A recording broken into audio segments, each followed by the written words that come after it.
Hello, Bob Wells here, and welcome to the Undercurrent Stories podcast, where we dive deep into the hidden depths of our world, one fascinating guest at a time.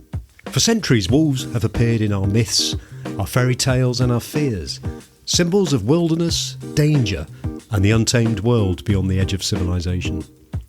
But what happens when you move beyond the stories and spend your life among the real animals themselves? My guest today has done exactly that.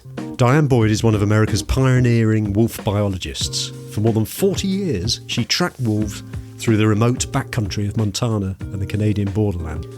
Today on the show, Diane explains what wolves are actually like up close, how researchers track and collar them in the wild, why wolves provoke such strong emotions in people, and what these animals can teach us about family, survival, hierarchy and coexistence. Hello and welcome to Undercurrent Stories, Diane. Thanks for having me, Bob. This will be fun.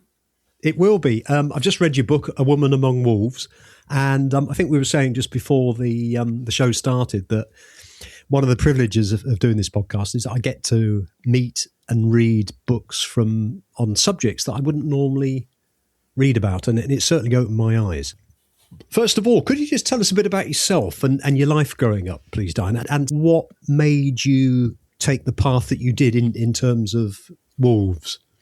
Well, I grew up in Minnesota, which is the only place in the lower 48 when I was a child that had wolf populations. There was a few on Isle Royal, a couple dozen, but other than that, they were all basically living in the 1/3 of the northern part of Minnesota. So they were just a part of the landscape there. And I had Dave Meach, who's the preeminent wolf researcher, had his office on my campus where I went to school at University of Minnesota. And I was very interested in wolves and kept pursuing to work on his project as a volunteer. Eventually I got that, and eventually I got a summer as a technician, and the rest is history, as they say. Did you always have a sort of an affinity with dogs?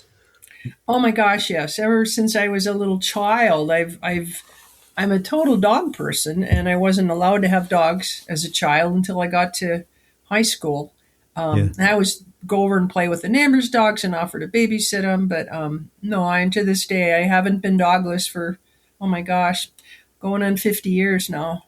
One of the things that came up quite early in the book was the fact that we were just talking about dogs there. Our dogs, all of them, in fact, all the different breeds actually originate from wolves. Yeah, so I'll to the best of my knowledge, I was just reading a little bit about this last night. All dogs are descended from grey wolves. One of the perceptions that I had, and I think most people do, is that there's something dangerous about wolves. I think it's sort of in our culture with fairy tales and things like that, Peter and the Wolf, etc., etc.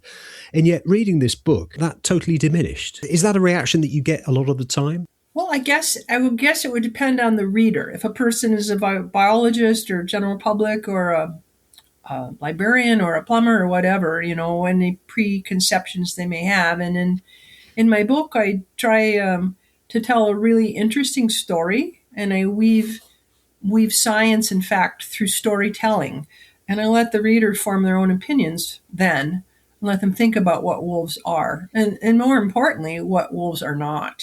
When you first started work with the wolves, did your perception change about them at all? Yes, my perception did change a little bit, because coming from Minnesota, where the only place they survived was in basically the northern part that was wilderness, the Boundary Waters Canoe wilderness area.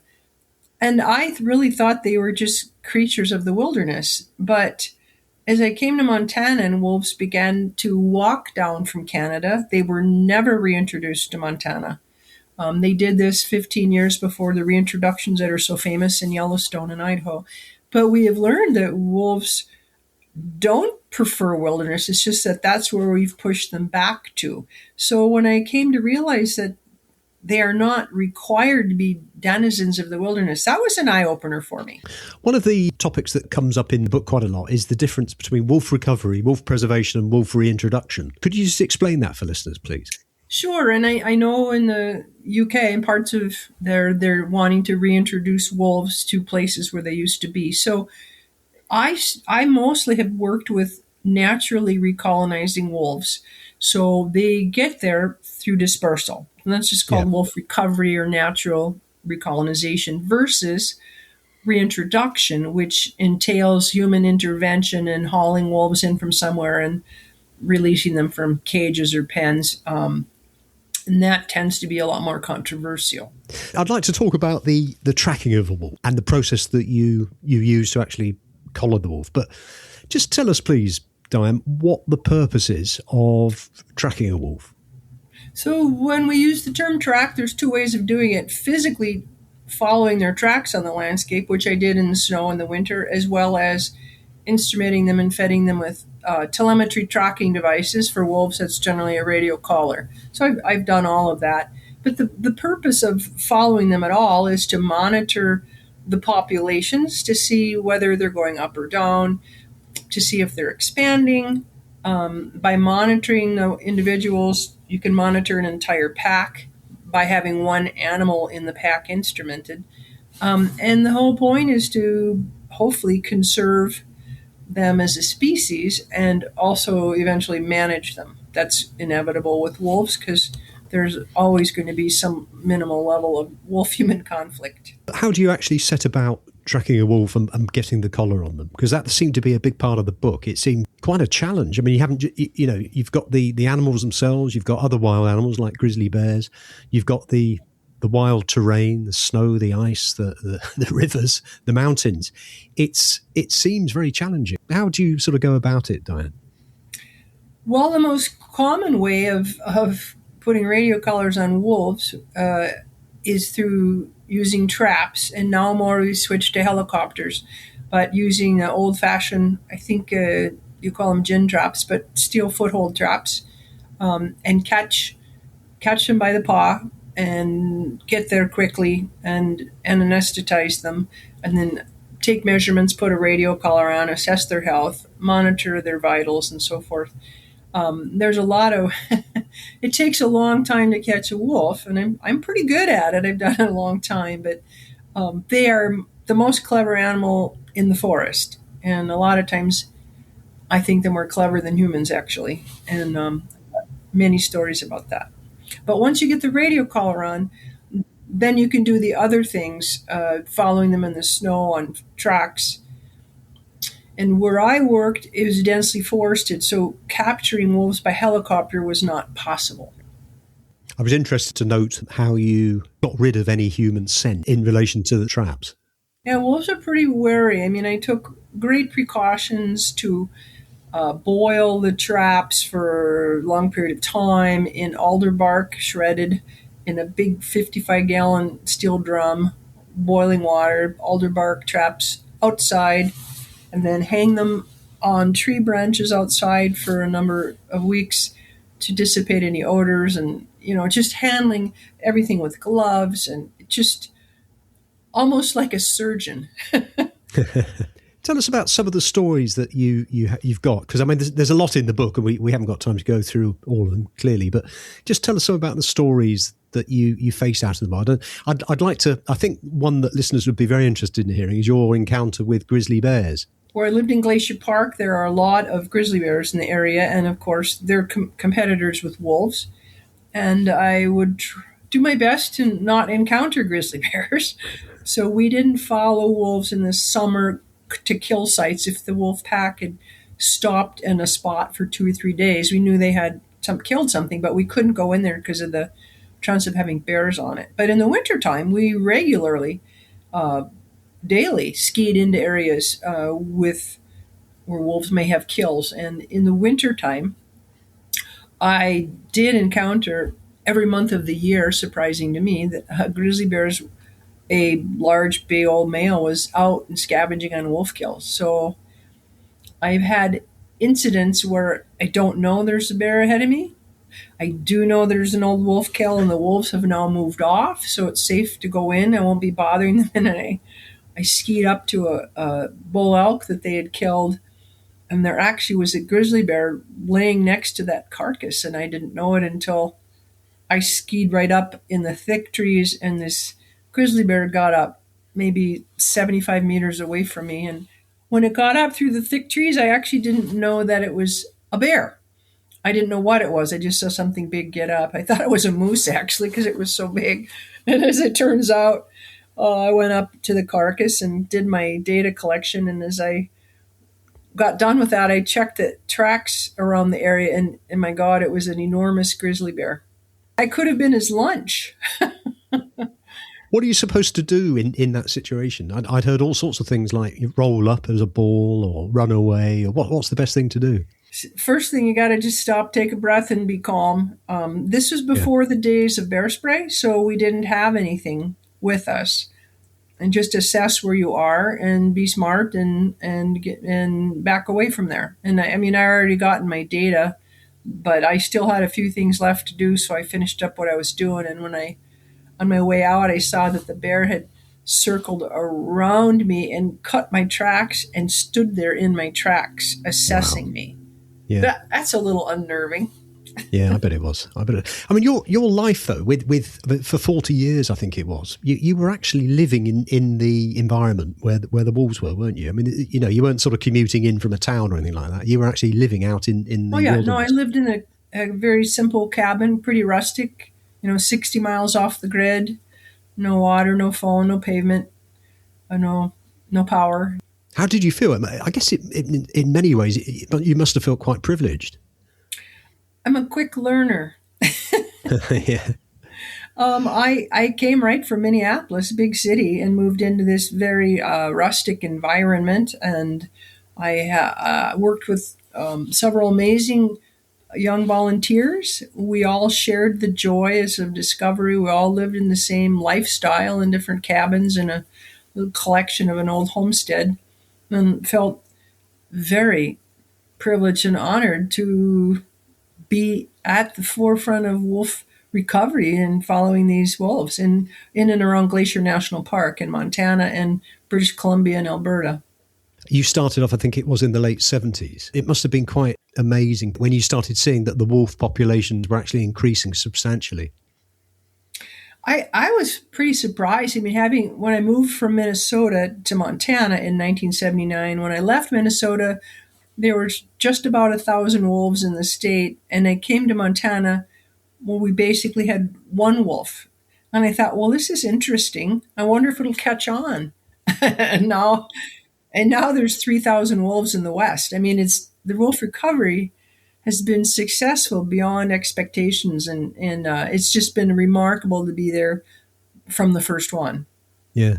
And what do you think has, obviously your work has helped tremendously, but what other factors have assisted in the repopulation of wolves, do you think? Well, the most important thing was the Endangered Species Act was passed, and wolves were federally protected by Congress. The federal ESA was created in 1973, and so people were not legally allowed to shoot wolves anymore.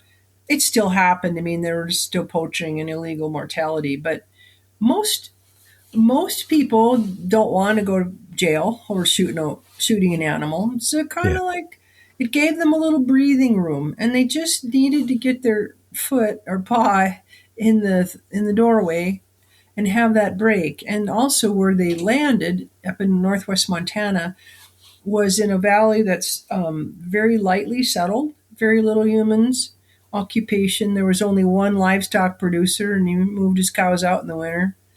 And they had all of Glacier Park as a refuge. So these early wolves, particularly the first one, Kishina, chose well. They chose well to go into a valley where people would be interested in them and tolerate them more or less, and they had lots of cover so they could be seen to be shot. And did similar things, because obviously, particularly for UK listeners, you're sort of in that area, you're on the border with Canada, aren't you? Yes. So did they have similar acts in Canada that also helped the situation? Interestingly, Canada went on a big wolf killing campaign in the 60s, like we did in our 1920s and 10s, and they did a lot of poisoning right along the border by the United States in southeastern BC and southwestern Alberta. So there weren't many wolves there. And so these first wolves that came down had to come from a really long ways to the north, probably as far as Jasper Park, which All right. is, oh golly, I'm trying to think, it's probably straight line, maybe 400 or 500 kilometers. Oh, it's a long way then. It's a long way. These wolves didn't get there in one day. They took their time and they ran the gauntlet down the Rocky Mountains till they found home Wow. in the border area. And was there much, or is there much communication between the people that are doing what you do in the US and in Canada? Do you work together on projects at all? It's a really interesting question because we are. I'm not going to get into politics at all, but we are so border oriented here, and we were fortunate in that there were so many wolves in Alberta and British Columbia that they didn't really get too worked up about them. And when the wolves started to come back in Montana, in the Flathead Valley, Bob Ream, who was a project leader for us, our wolf ecology project, he contacted Ray DeMarchi, who was the wildlife biologist supervisor for the region out of Cranbrook, and say, hey, Ray, do you think you could maybe close wolf season for a little bit till these wolves get settled in? And there's so little bureaucracy. Ray just said, yeah, I'll do that. Boom, no more wolf season. That's it. It Wow. would take an act of Congress to do that in the United States anywhere. So Amazing. yeah, it's amazing. And it Yeah. really helped. So for a few Yeah. years, Ray closed the wolf season in British Columbia, and the wolves that had come to Montana also backfilled into British Columbia and were building up packs on both sides of the border. So that was really instrumental in getting them started. So I say yes, there was great international cooperation. And the chapter in my book, A Woman Among Wolves, where we had to go rescue Sage, I called the top guy at the Ministry of Environment in Vancouver on New Year's Eve to go rescue this wolf. I just called him at his home because that's how Canada is. I love Canadians. Anyway, Yeah. yeah, that was another step of international good relations. Yeah, yeah. No, I remember reading that actually. There's so many stories in the book. Like I said earlier on, we could talk all day about it. I would urge Yes, listeners to seek out yes. the book. Um, so, what are you doing now, Diane, in terms of wolf management yourself? So I retired from Montana Fish, Wildlife, and Parks. Golly, it's been 6 years now, and I'm not doing field work anymore, but I'm still consulting. I'm doing uh, writing. I'm doing teaching. I do go on lecture tours. I occasionally get to be an expert witness in a case involving legal jurisdiction of wolves. So I'm doing actually quite a bit for conservation, perhaps maybe even more in terms of outreach for them than I ever did when I was putting radio collars on them and tracking them. It's an interesting thought anyway. Yeah. Do you miss that practical part of it? I miss parts of it tremendously. Just being out there and being so closely and intimately connected with that wild landscape and the animals on it, especially wolves. But it would involve all the animals, the bears, the predators, the deer, everything that's out there. So I miss that part, but I do not miss the bureaucracy stuff, the No. the haggling, the fighting. Yeah. Yeah, there's enough of that in the world. Indeed, indeed. So most of us in our lives will not have the opportunity to come close to a wolf, I don't think. I was wondering if you could just explain a little bit about what wolves are like in terms of, if you met one, what it's like. Now you met the same ones on many occasions. Could you just tell us a bit about their, do they have personalities or wolfanalities, if that's such a word? What do they look like? What do they smell like? How big are they? Can you just elaborate a bit on that, please, Diane? Sure. So wolves are every bit as much individuals as are we and as are our dogs. If you had 3 Labrador retrievers in your house, even possibly from the same breeder, they would all be different. Some would be bolder, some would be more submissive, some would be smarter, some would be more curious, some would be clowns. I mean, I think the wolves, that's the same way because just biologically as a society, they live in packs, and so in order to work well as a pack, they have to have lots of different behaviors and strengths and weaknesses. Because if they were all equals, they'd be fighting constantly to be one up on the others. So Yeah. they all have different roles. I find that really fascinating. They're an awful lot like people, always challenging each other and trying to get to the top of the heap. Um, and in terms of their physical traits, the wolves here in the Rocky Mountain West are large. Average male adult would probably be 105, 110 pounds. Biggest one I've ever caught's 121 pounds, which is almost as much as I weigh, and I'm big. I'm tall. I'm 5'8". Average adult female. I'm trying to think of kilograms. You'd have to convert that. Sorry. Yeah. Kilograms. I think it's 55. We're talking probably 50 to 55 kilograms. Females are average adult female, big female, 90 pounds, 100 pounds would be a really large one. And yearlings, 70, 80 pounds up to 100. They range in color here from jet black like a bear to gray, shades of gray to white. White generally is a badge of honor for an older wolf that's lived long enough to turn gray, just like humans do. Oh, just like we do. Exactly. Oh, wow. Yeah. And we've looked at this with published some papers on it. Actually, I was a co-author on papers about white wolves. There is also just a color gene. I mean, some wolves, like some people, are incredibly light blonde or something, nearly white, but that's not a normal color for most people. Nor is it for wolves. But there are some wolves that are pure white, especially when you get up to the Arctic. That's just that's the normal color there. So weight, size, smell, I think they smell good. They smell, only time I've ever been close enough is when I've captured them and I have to process them and work on them and take care of them for a couple hours. They smell like a wet dog. Not like a fox. I'm very aware of foxes because we sometimes get them in the garden. And there's Foxes are pretty stinky. Yeah, they are. Yeah. Yeah, they're very musky. Wolves are not. They're more like dogs. Unless they get terrified. I mean, if you've ever had a dog that's been terrified, they can express their anal glands, and that's really musky and stinky. But just in general, no. And size, weight, smell, sound. I love to hear wolves vocalize. I think it's a beautiful thing to hear them howling from the woods. That's just me. Yeah. No, I think it's an incredible sound, isn't it? And texture-wise, their hair, it's pretty surprising because when you get an adult wolf, their hair is pretty coarse. It's not soft and silky. Pups are quite soft the first year. Their coats are soft. But as an adult, they need to ward off the weather and burrs and sticks and thorns. And so, it's not soft. It looks kind of soft when you see photos, but they got a great guard coat, you know? Yeah. And because they're wild animals, much as you might be tempted, do you have to sort of resist stroking them and stuff like you would with a dog?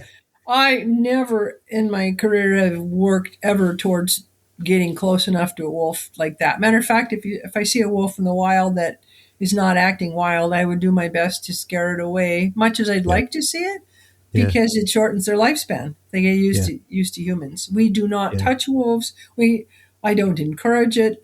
It's a really bad idea, and I would think people who feed wolves should be fined and duly punished. Inevitably, if you've tossed something to a wolf to feed it, you've just written a death sentence for that wolf. It's going to die because it's going to get used to you. It'll trust humans. Yeah. Right. I have a question for you, if I may. Yes, of course. Yes. So, are you from Great Britain? Yes, yeah. I'm in South Lincolnshire at the moment. So just curious what place you think wolves may have in the UK? Well, I was going to, I mean, I'm going to answer that question with a question because I've got one coming up. But I don't think we've got any in the UK. I know they've got them in Europe.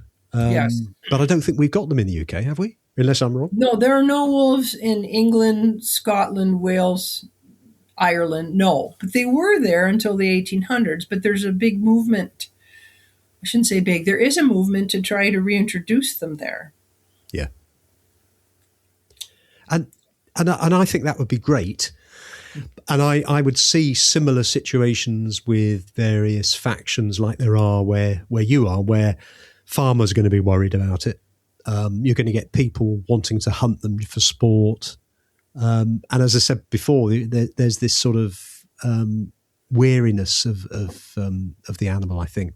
Mm-hmm. And there was one particular, I was very impressed with the way that you handled the whole situation at a meeting that you mentioned in the book, where somebody, one of your colleagues, got really tossed over by some very, very vocal country guys, resisting wolves and all the rest of it. I mean, is that something that you had to experience from day to day? That Trout Creek meeting, I think I entitled that chapter Trout Creek because that was the name of the town. Yes. Was the worst public meeting that I've ever attended on wolves, partly because I was one of the people potentially in the firing line. The feelings were so hostile and so anti-wolf that they became anti-state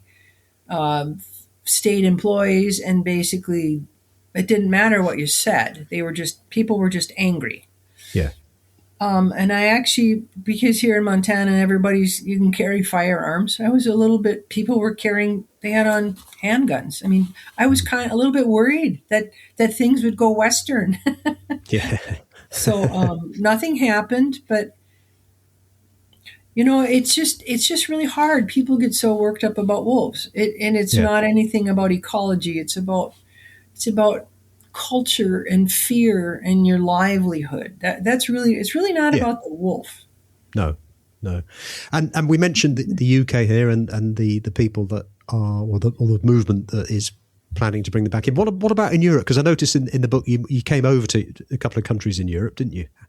Yes, I had the privilege of working with some great biologists in Italy, Germany, and Romania, and got to go over and help them try and capture wolves and get radio collars on them. And I learned so much, and very different from here in both Italy and Romania in terms of how people perceive wolves, how the wolves have to live on a landscape that's got people everywhere. I went to the wildest places I could find, and there were people everywhere in them. I was shocked. The Italian Alps, the Romanian, the Carpathian Mountains. I went to the Black Forest in Germany expecting a wild place, and it's all manicured and the trees are perfectly spaced. And I'm thinking, wow, I'm really privileged to be living in the United States where we have vast tracts of land where people don't reach. It's getting smaller and smaller. But anyway, in Europe, and wolves have coexisted for thousands of years and have kind of figured it out. In many places, the wolves become nocturnal, so humans don't see them. But when I visited there in Germany, it was like 1993 or 4, there weren't any wolves in Germany. And now there's, oh my gosh, how many packs? 60 or more packs. And they just passed a law to allow hunting of wolves now because they're experiencing some livestock depredation from wolves. And, I just was reading right now, they estimate there's something like 22,000 wolves in Western Europe. That's shocking to me. I have to point out, none of those wolves were reintroduced. They all walked north and westward from the countries that had wolves, like Eastern Europe and Southern Mediterranean, Italy, Greece.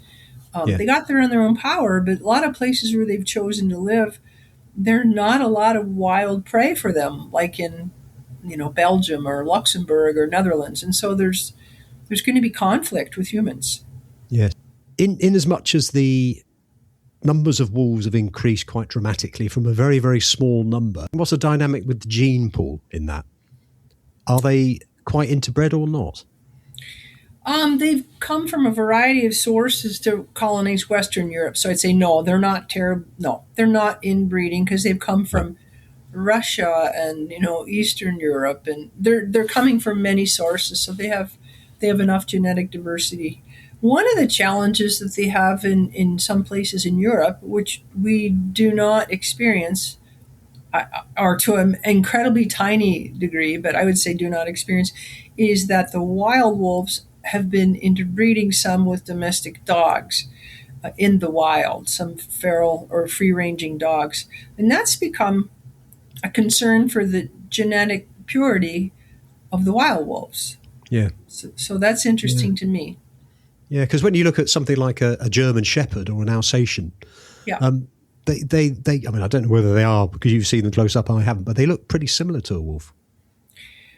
Well, superficially to me, they don't, because I mean, I know wolves well, but Yeah. I would say Yeah. a husky or a Malamute or a Norwegian Elkhound or something looks, the more Nordic sled dog types look more like wolves and are probably more closely related to wolves. But all dogs Yeah. are related to wolves. Even Chihuahuas, they all came from wolves. Um, but yeah, there's striking behavior similarities too, because dogs are wolves. I just Yes. saw a Facebook post this morning. Actually, I was smiling. One of my friends is an amazing photographer, and he had a video footage of a wolf joining its pack mates who were sleeping, and they all get up and they're all rubbing and wagging tails. And he posted a comment saying, wolves aren't so different from our dogs. It doesn't matter if you've only been gone 30 minutes. When you come home, they're just as excited as if you've been gone all day. And I laughed at that. I thought, it's so true. But why wouldn't it be? Because our dogs do the same thing because they are wolves. One question somebody else asked me to ask was, when a mother wolf has her babies, has her pups, what does dad wolf do? Does he stay around or does he go off? How does it work as a family? Oh, it's really interesting to me. In many ways, wolves may be better families than people sometimes, but the wolf pack is comprised of the breeding pair and their offspring from last year and previous years, and sometimes an odd one might have come in that's not genetically related, but they're a family group. And after the female gets bred and gets pregnant, she has to stay in that den with those pups the first couple of weeks of life. They don't thermoregulate. She has to be nursing them till they're about 5 weeks. So the whole pack, everybody, dad, aunts, uncles, cousins, grandchildren, they're all out hunting and bringing food back to the den. And for the first few weeks, 2, 3 weeks, they're feeding the mother Oh, wow. because she can't leave, right? No. And she acts like a pup when they come back. She's begging for food and they feed her. Well, then pretty soon, then she can start joining and hunting again. And then one of the wolves stays behind near the den as a babysitter to prevent a grizzly bear or another wolf or a mountain lion or something from coming up to the den. So it's a lot of care. And the most important part of the year for these wolves, the most critical time, is when they are having their young, because that whole thing determines whether the pack will be successful in the following year or not. Is how many of those pups they can bring up to help maintain the territory and hunt. It's really amazing. So the female is cared for. The female, who's the breeder, is probably the most important animal to the pack survival. She makes really good decisions. And if she doesn't, the pack doesn't do so well. So do mum and dad pair for life? They do pair for life unless something happens to one of them. That's kind of like people. Yeah. And a new animal may come in and overthrow one of the breeders, or a breeder may die. Sometimes in Yellowstone, they often have more than one animal reproducing, but there's a clear dominance in who's the leading female. And most pack members will help her with her pups, and lesser so to the other females. Right. But it's all Darwin, survival of the fittest. You know what? If you're the biggest and strongest and baddest, you're going to win. So is there an alpha male that sort of takes charge of everything? So there's a dominant male. They're kind of trying to move away from the term alpha, but it's semantics. But yes, there's the main man. Yes, there's a male who's the dominant one, and there's a female who's the dominant one, and the hierarchy goes down through the genders, and then there's some crossing over. But it's pretty obvious when you're watching wolves, they pay a lot of respect and homage to the dominant animals a lot. There's lots of ritualized submissive behaviors and interactions. And if that changes, then there's a lot of strife within the pack until it settles out. And what's the average age? How long do wolves live for? Well, this is going to be surprising. So I ask this when I give lectures. I say to people, how long is the average wolf live in the wild? And that includes Minnesota, the Rocky Mountains, inside of Yellowstone Park. And it's surprisingly short. The average life expectancy for a wolf is 4.3 years.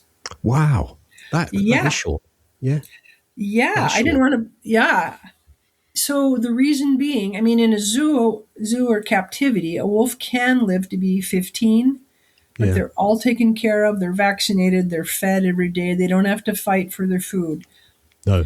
A wild wolf, on the other hand, every time it has to eat, it risks being killed every time it has to eat by being stomped, gored, impaled, drowned, trying to get a deer or an elk or bison.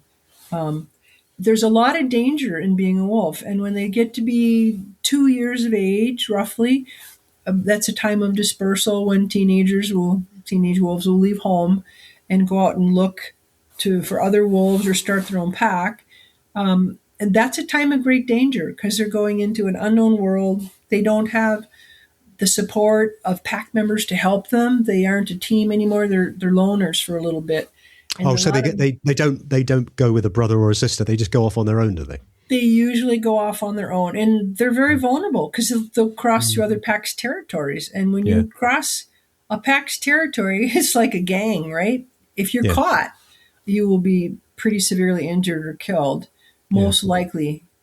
And I compare that to humans, that when we defend our homes against intruders, we defend our countries against intruders, it's no different to the death. No. The wolf is the apex predator. It's the top of the food chain in the wilderness. What benefits does the environment have when wolves are? What does it do? Why is it so good to have wolves in territories? Well, that's a lot of judgment for a lot of people, but ecologically, they tend to weed out animals that aren't fit. Wolf will catch and kill whatever's easiest. They're not out there selecting for the big strong ones, and they'll usually end up taking an animal that's vulnerable. And I use the word vulnerable, and you can equate it to the old, sick, and the weak.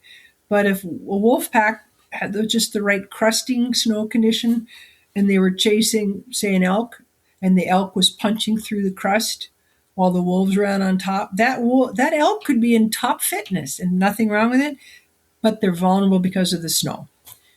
Yeah. So that's how I like people to think of it. And it's generally the old, the sick, and the weak, but not always. So anyway, they kind of fine tune the herds. They help keep the landscape in check. They can help keep prey populations at a manageable. I shouldn't say manageable, at a good dynamic level for their food sources. But there's a lot of myth around the fact that when wolves were reintroduced to Yellowstone, they saved the ecosystem. So there was a movie produced about that, and it's since been debated a lot. And that's true in some places, but it's really mostly a really nice story. Does your interest in wolves extend to other animals at all in terms of preservation, like the grizzlies, for example? Oh, absolutely. Yeah, I'm on I'm on a couple of boards where we are working with wildlife issues to help conserve wildlife. And really, that's not about working on conserving the animal. It's on working to conserve their habitat, to work through education and outreach to help people understand really what, say, a grizzly bear or a mountain lion or a wolf is. Writing letters, doing public lectures, being available for question and answer. A lot of times it's really fun. Sometimes it's pretty hard, but I really enjoy that opportunity to go and answer people's questions and help them if they have some knowledge base they need changed, or maybe they can change mine. Maybe they inform me of something new, which I always like that part too. Yeah. Yeah. If we've got any listeners who, and I'm thinking, don't have to be, but if they were younger listeners and they fancy a career with wildlife preservation and animal preservation in a similar vein to what you do, what advice would you give them, Diane? Well, I do have a lot of people contact me and want to be advised or whatever, or want to know what it's like. And I would just say, um, I'm so grateful that I've had this opportunity to pursue this career. It's my passion. Um, it's my intellectual challenge. It's my physical challenge to be out there doing these things.